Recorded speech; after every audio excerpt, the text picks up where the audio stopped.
белокрила птичета паструшка. Твоите бели листи са крила на птица.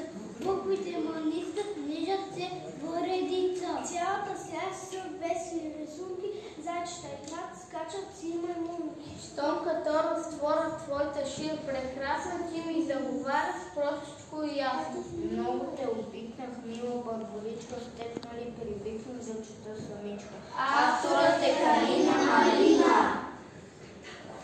Татковина, хубави статковина, има сладко земя рай, сърце младо и малина, за те скрепка дай да рай. Книги ми са планините, и на север, и на юг, драги ми са равнините, набраздени с нашия лук. Дорна небо, ясно слънце, дорна очи, свят, живот. Ще обичам аз този народ, тази земя. Аз казвам името ти кратко и зная колко си голяма, като прегръдката на татко, като усмивката на мамо. Авторът е Христо Черняев. И сега Георги и Теодор ще изпълнят съждам. Аз съм българче. Раз, два, три. Аз съм българче, аз съм българче, и силна майка мене е родила, с хубост и блага обилна е родината ми мила.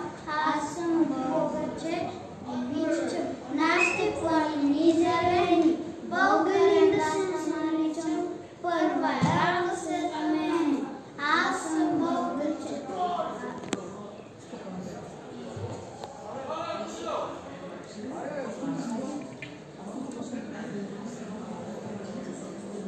Добре, спокойно, спокойно, всичко е наред. Пляскаме. Браво!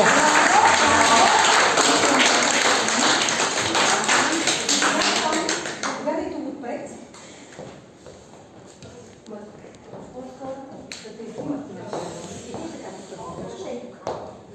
Така задайте това, което искате да зададе. Ако ще говорите, трябва да видите ръчичка. Не така излежите. Може да знаете, може да не знаете. На дърво зелено, къща построена, без весла и чук, пролет лете пеят, чуроликат тук, есен зима в нея, ни песен, ни звук. Що е то? Ето, има ученик, който дига ръка, не виждаш ли само ти се притесни? Колко притеснителен си бил ти? За първи път го виждам цялата година. Уау! Виж има, хайде го чуем. Познали? Познали? Да, казахме. Браво! Браво!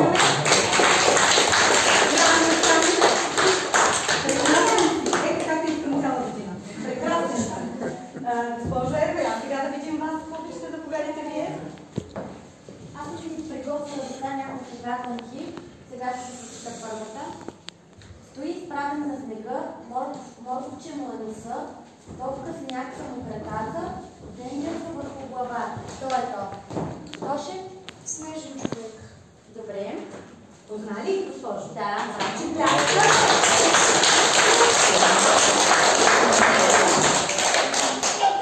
Следващата. Като дойде дъжд, пораства изведнъж. От тревата изниква на чадърче прилича. Дъжд. Това не е на ръка, не означава. Прочете ли пак? Като дойде дъжд, пораства изведнъж. От тревата изниква на чадърче прилича. Мисли? Добре, браво. Браво. Браво! Следващата. На пролет се облича, есен се съблича. Що е това? На пролет се облича, на есен се съблича. Гоби на ръка. Не. На пролет се съблича. Се облича, на есен се съблича. Жокер. Добре. Браво. Браво.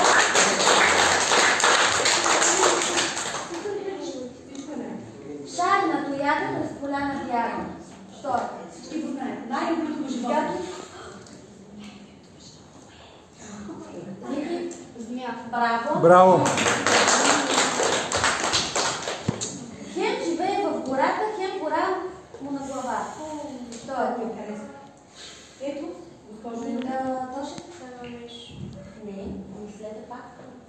Добре, това е интересно. Хем живее в гората, хем гора му на главата. Браво! Браво! Това е една интересна всеки ден, където ме идвате. Все тик-така и тик-така, няма нито ми покой. Да почива кой ще чака, времето измерва той. Хайде едно момиче да изберем. Как е? Часовник. Браво! Шишкавелка е надута, но приятелка добра, щом като и бием шута, ще става с нея игра. Хайде към топ. Браво! Браво! Просто няма на къде браво, но много умни тези ученици. Следваща. По полето бързо тича, зеле и моркови обича. Що е моркови? Браво! Браво, Мартина! Чудесни са. И последната. Има гребен на главата, шарите са му перата. Айде Самуил, айде. Сами?